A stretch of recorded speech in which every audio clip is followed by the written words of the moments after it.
Hello, welcome to Woodline Tracking. I hope you all are doing well, are in good health, chasing after the Lord in actual training for what's coming.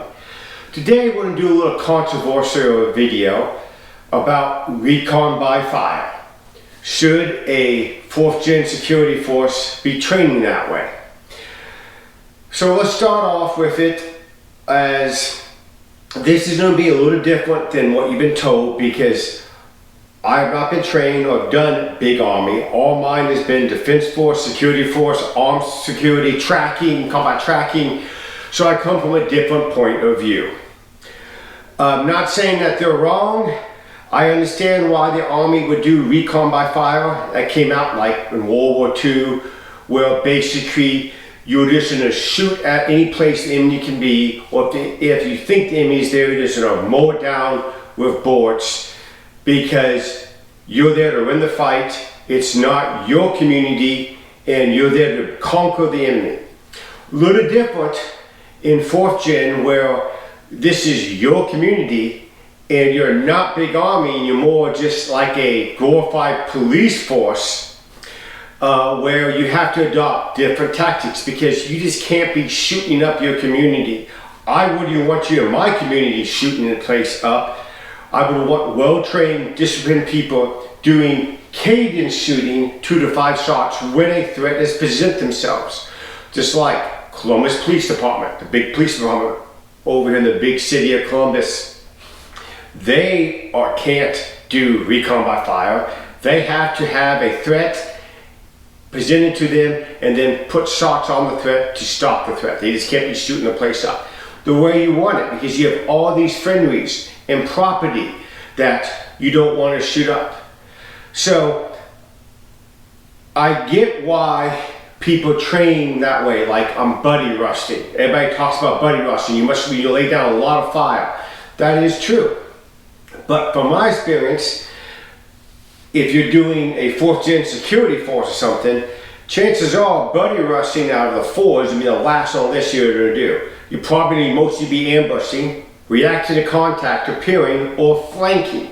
You probably are, buddy rushing's probably, it's in our handbook, and we practice and train on here, but it's one of the least amount. Mostly we go after a proper good ambush, target identification, react to contact by breaking contact, like by peering, and then a good flank attack when you need to do it.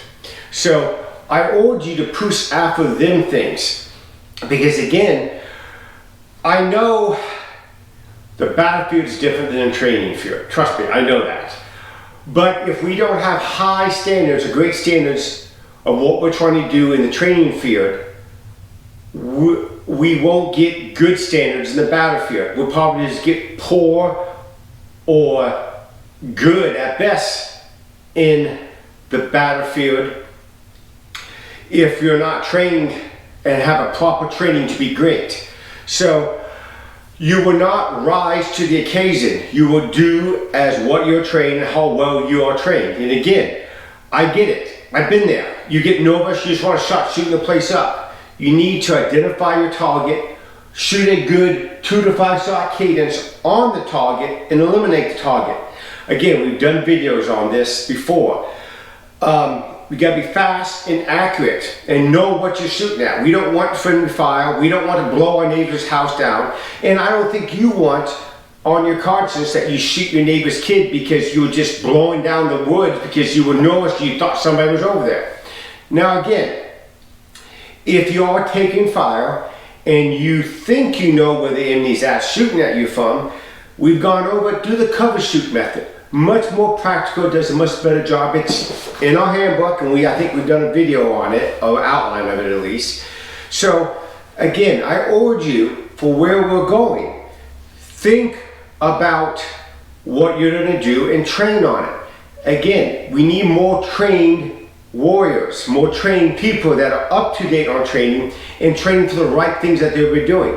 We will not be doing what Big Army does. You'll be doing, again, more of a 4th gen security force and helping your community out. And again, I don't think people or the government officials or the people in your community want you to go out there untrained and just mowing the place down.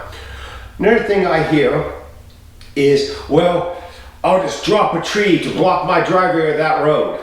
Okay, I would urge you not to do that. I would urge you to have a plan of putting a barricade up that you can take down easy or move easily, because if you drop a tree, how are you gonna get past it?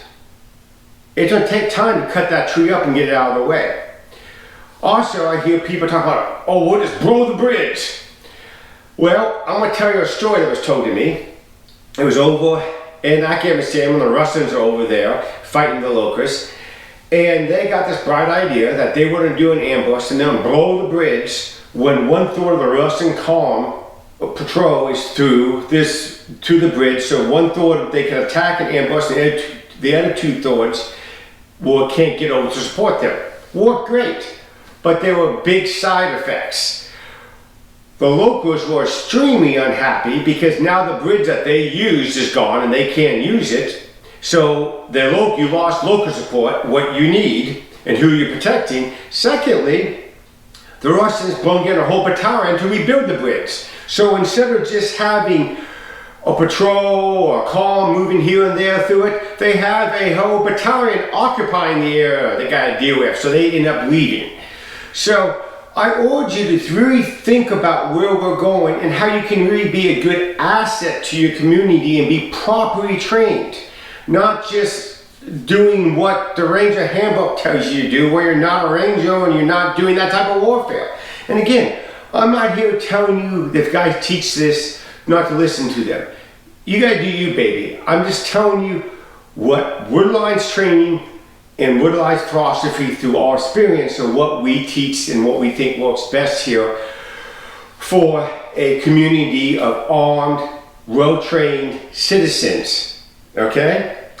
Well, if you find this interesting, support us by going on our webpage, buying a book. Again, I think you will not find another book like this that goes into 4th gen tactics, security force, all that.